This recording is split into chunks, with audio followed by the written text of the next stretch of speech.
ओम शांति। आज 28 सितंबर 2022 के बाबा के अनमोल मधुर महावाक्य सुने। आज की मुरली बाबा की है, बच्चे देही अभिमानी बनो। बाबा कहे, दुनिया में मनुष्य देह अभिमान के वश है, इसीलिए विकर्म करते जाते हैं, माया के अधीन होते जाते हैं। तुम बच्चों को देही अभिमानी बनना है और सबको बाप का परिचय दे सुखदाई बनाओ। बाबा कहे, तुम्हें कभी देह अभिमान में नहीं आना है। कई बार कई बच्चे देह अभिमान के कारण कहते हैं, हमारा तो शिव बाबा से डायरेक्ट कनेक्शन है। बाबा कहे, ये मूढ़ बुद्धि है और इसीलिए बाप की निंदा कराते हैं। वो कभी ऊंच पद पा नहीं सकते। तो सुनते हैं आज बाबा के मधुर महावाक्य। ओम शांति। मीठे बच्चे, सबको बाप का परिचय दे सुखदाई बनाओ। देही अभिमानी बनो तो टाइम सफल होता रहेगा, विकर्मों से बचे रहेंगे। आज की मुरली से प्रश्न है, जिन बच्चों की बुद्धि को माया ताला लगा देती है, उनके मुख से कौन से बोल निकलते हैं? उत्तर, उनके मुख से यही बोल निकलते हैं कि हमारा तो डायरेक्ट शिव बाबा से कनेक्शन है। संग दोष के कारण उनकी मूढ़ बुद्धि हो जाती है, सतगुरु का निंदक बन पड़ते हैं। जब कोई कहते हैं हमारा डायरेक्ट कनेक्शन है, तो उन्हें मुरली भी प्रेरणा से सुननी चाहिए। ऐसे निंदक बच्चे ठौर नहीं पाते, उनकी बुद्धि को माया ताला लगा लेती है। भावक उनकी बुद्धि को माया ताला लगा देती है। ओम शांति। अभी तुम बच्चे आत्म अभिमानी बने हो, बाबा ने देही अभिमानी बनाया है। जितना देही अभिमानी बनेंगे, बाप को अच्छी रीति याद करेंगे, तो विकर्मा जीत बनेंगे। जितना देही अभिमानी बनेंगे, बाप को अच्छी रीति याद करेंगे, तो विकर्मा जीत बनेंगे। देह अभिमानी बनने से विकर्म भस्म नहीं होंगे और ही जास्ती विकर्म होते रहेंगे। फिर नतीजा क्या होगा? एक तो सजा खानी पड़ेगी और पद भी भ्रष्ट हो जाएगा। बाबा से कोई भी पूछ सकते हैं कि बाबा, अगर इस समय हमारा शरीर छूट जाए तो भविष्य में हम किस गति को पाएंगे? मौत तो सामने खड़ा है। ब्राह्मण कुलभूषण को तो बिल्कुल ह्रास दुख नहीं आना चाहिए। कोई भी बात में बाबा कहे बिल्कुल दुख नहीं आना चाहिए। उनको कहा जाता है महावीर। शास्त्र में तो स्थूल रूप में बातें ले गए हैं, यह तो ज्ञान की बातें हैं। तुम बच्चे जानते हो, निराकार शिव बाबा ने आत्मा की भी पूरी पहचान दी है कि तुम्हारी आत्मा में क्या क्या पाठ नूंदा हुआ है। बाप ही बैठ समझाते हैं। मनुष्य तो देही अभिमानी है नहीं, देही के बाप को भी नहीं जानते, देही के बाप को ही नहीं जानते यथार्थ रीति से। इसलिए इसको घोर अंधियारा कहा जाता है। कलयुग को घोर अंधियारा, सतयुग को घोर सोजरा कहा जाता है। आत्माएं सब काली है, अर्थात ब्लैकआउट है। सतयुग में देवी देवता धर्म की आत्माएं रोशनी में थी।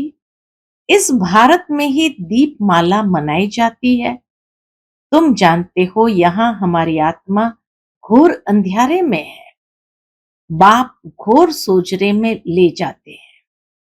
आत्माओं को कुछ पता नहीं कि हम कितने जन्म और कैसे लेते हैं। अब तुम जान चुके हो, बाप द्वारा हमको सृष्टि के आदि मध्य अंत का ज्ञान मिला है। दुनिया में कोई भी तुमको सृष्टि के आदि मध्य अंत की नॉलेज नहीं बता सकेंगे। वह तो न आत्मा को न परमात्मा को जानते हैं। बल कहते हैं कि मैं आत्मा हूं, परंतु मैं क्या हूं यह कुछ भी पता नहीं। भ्रुकुटी के बीच सितारा चमकता है, सो क्या? उनमें क्या पार्ट भरा हुआ है, कितने जन्म लेते हैं, यह ज्ञान कोई में भी नहीं है। बाप आकर समझाते हैं, सेल्फ रियलाइजेशन कराते हैं। कोई से पूछो कि आत्मा का बाप कौन है, कोई कहेंगे श्री कृष्ण, कोई कहेंगे महावीर। हम आत्मा है, हमारा बाप निराकार शिव है। एक भी ऐसे कह न सके, बाबा कहे एक भी ऐसे कह न सके। न तो रचयिता न रचना के आदि मध्य अंत को जानते हैं, इसलिए उनको नास्तिक कहा जाता है। बाप कहते हैं तुम नास्तिक शूद्र थे, अब ब्राह्मण आस्तिक बने हो। बाप परिचय देते हैं कि मैं क्या पार्ट बजाता हूं।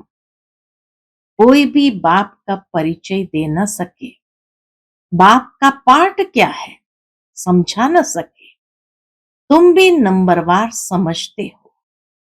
देही अभिमानी होने कारण अवस्था अच्छी रहती है। देह अभिमान में आकर फिर जरमुई जरमुई करने लग पड़ते हैं, इसलिए ऊंच पद पा न सके, न विकर्म विनाश होते हैं। बाप समझाते तो बहुत अच्छा है। जीते जी मरने का अर्थ कितना सहज है। तुम जीते जी मरे हुए हो, अपने को आत्म समझ बाप को याद करते हो। हमारी आत्मा में 84 जन्मों का पाठ है, वह भी जानते हो।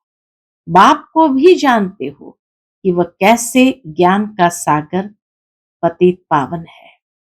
भारत ही पावन श्रेष्ठ था, अभी तो पतित है, परंतु पतित अपने को समझते थोड़ी है।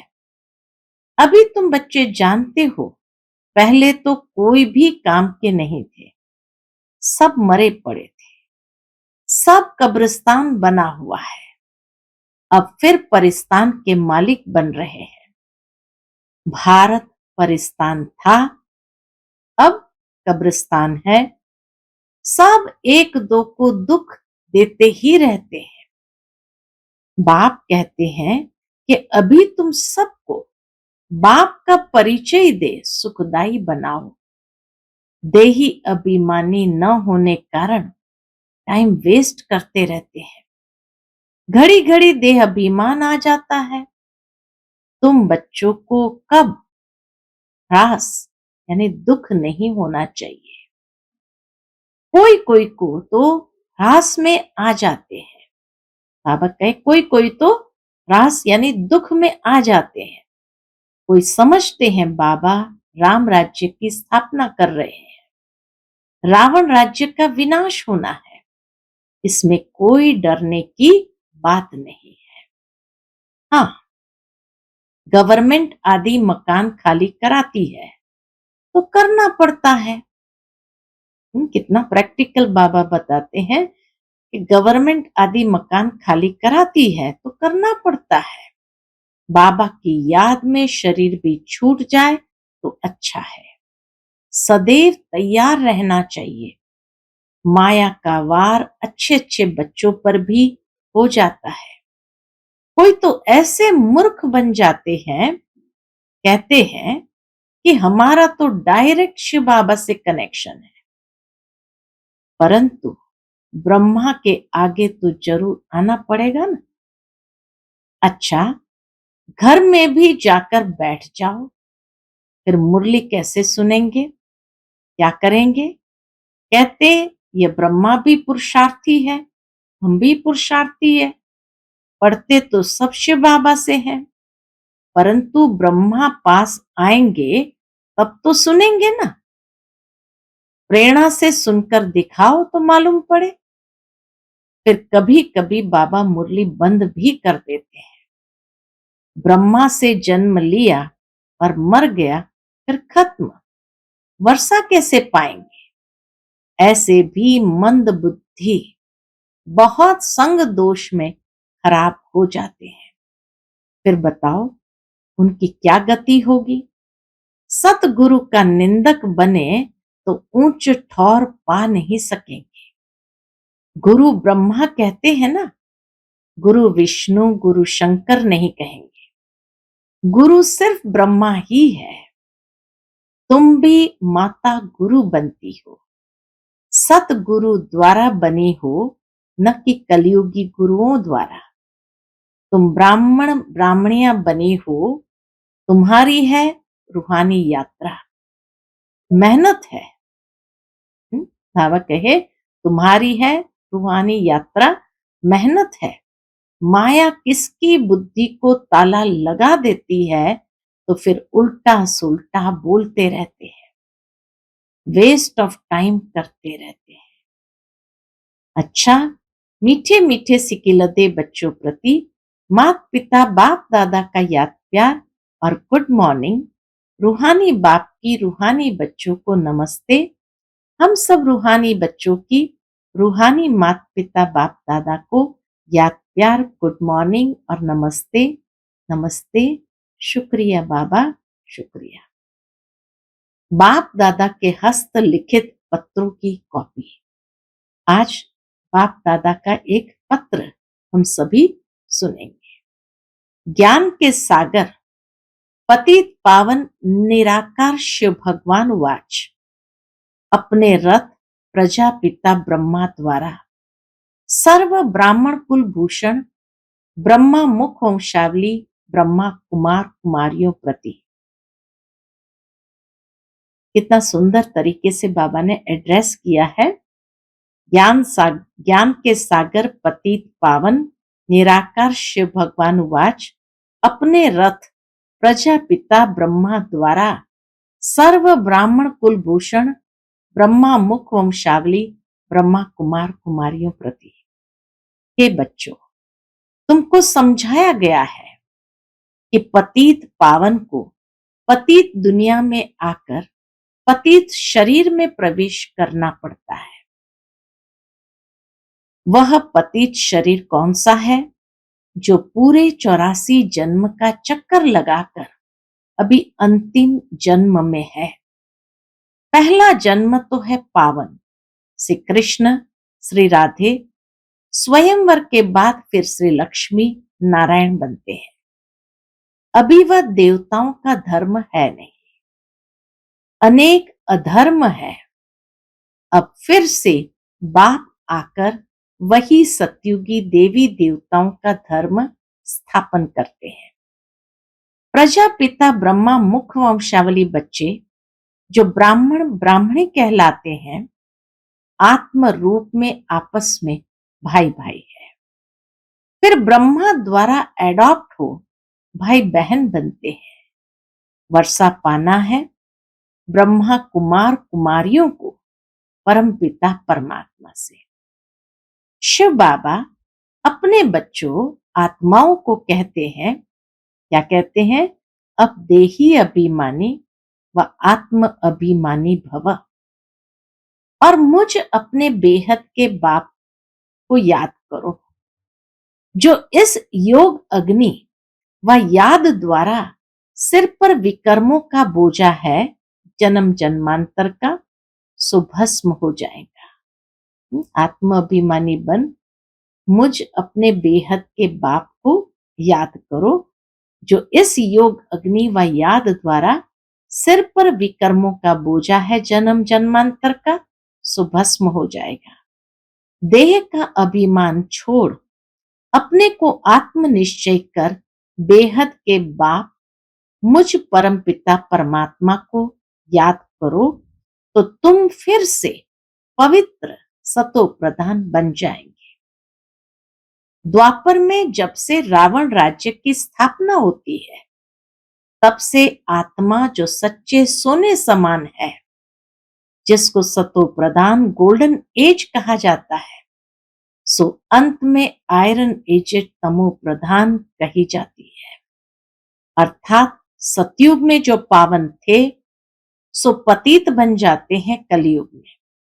अब फिर पावन बनने लिए खास भारतवासी पतित पावन बाप को बहुत याद करते हैं, क्योंकि मेरा अवतरण इस भाग्यशाली ब्रह्मा रथ में ही होता है। इस भाग्यशाली रथ का नाम तो और ही होता है, उनको अपना बनाता हूं। इसमें प्रवेश कर प्रजापिता ब्रह्मा नाम रख देता हूं। कल्प पहले ड्रामा अनुसार प्रजापिता ब्रह्मा द्वारा ब्राह्मण रच उन ब्रह्मा कुमार कुमारियों द्वारा पतित भारत को पावन भारत बनाया था। फिर भी जबकि कल्प के अंत में पतित बन आत्मा 84 का चक्र पूरा करती है, तो फिर वही पतित दुनिया को पावन करने आना पड़ता है। तो बाबा कहे, जबकि कल्प के अंत में पतित बन आत्मा 84 का चक्र पूरा करती है, तो फिर वही पतित दुनिया को पावन करने आना पड़ता है। कल्प कल्प अर्थात हर 5000 वर्ष बाद मुझ सर्व के परमपिता परमात्मा को याद करते हैं भक्ति मार्ग में, और अंत में जब भक्ति मार्ग पूरा होता है तो आता हूं।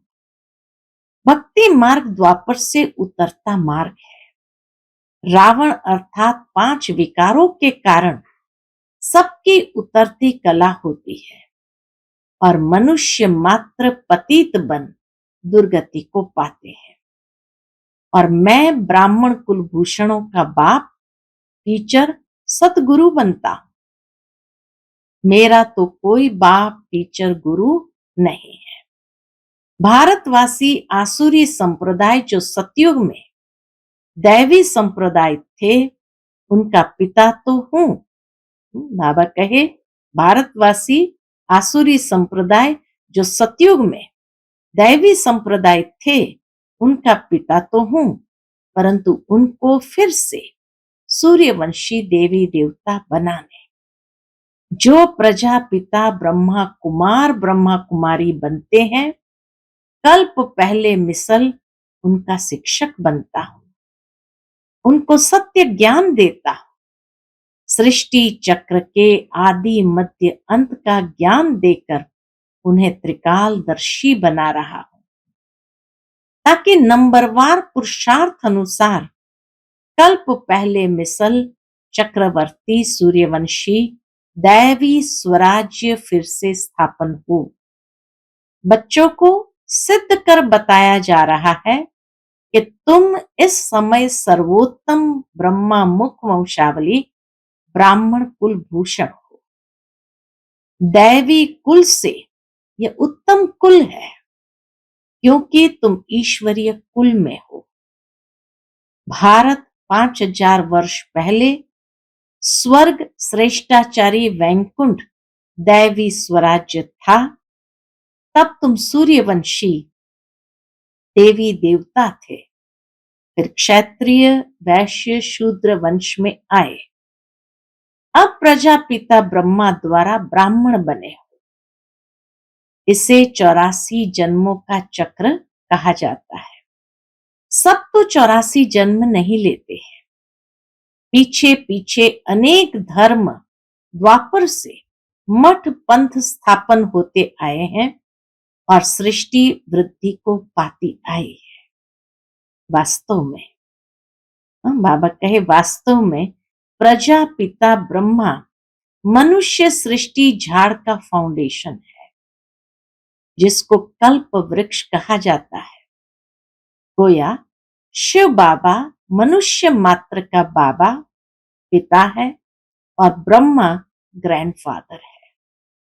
मनुष्य सृष्टि झाड़ व जीनोलॉजिकल ट्री का पहला मनुष्य आदम व एडम व प्रजापिता ब्रह्मा है। मनुष्य सृष्टि झाड़ व जीनोलॉजिकल ट्री का पहला मनुष्य आदम व एडम व प्रजापिता ब्रह्मा है। प्रजापिता ब्रह्मा और मुख वंशावली। परम पिता मुझ परमात्मा शिव से सहज राजयोग और ज्ञान सीख सुख घनेरे सोजरे में जाते हैं। बाबा कहे प्रजापिता ब्रह्मा और मुख वंशावली दोनों ही परम पिता यानी मुझ परमात्मा शिव से सहज राजयोग और ज्ञान सिख सुख घनेरे सोजरे में जाते। गाया भी जाता है ज्ञान सूर्य प्रज्ञा तो अज्ञान अंधेर विनाश। ज्ञान सूर्य भी पतित पावन परमपिता परमात्मा को ही कहा जाता है। तुम ज्ञान सोजरे में हो, बाकी सब अज्ञान अंधियारे में है। दूसरी बात बाबा लिखते हैं, बच्चों ने ज्ञान सुना और बाबा कहा तो वर्षा मिलना ही है। एक तो बाप को, दूसरा सृष्टि चक्र को याद करना है। एक तो बाप को, दूसरा सृष्टि चक्र को याद करना है, और तो कोई तकलीफ नहीं।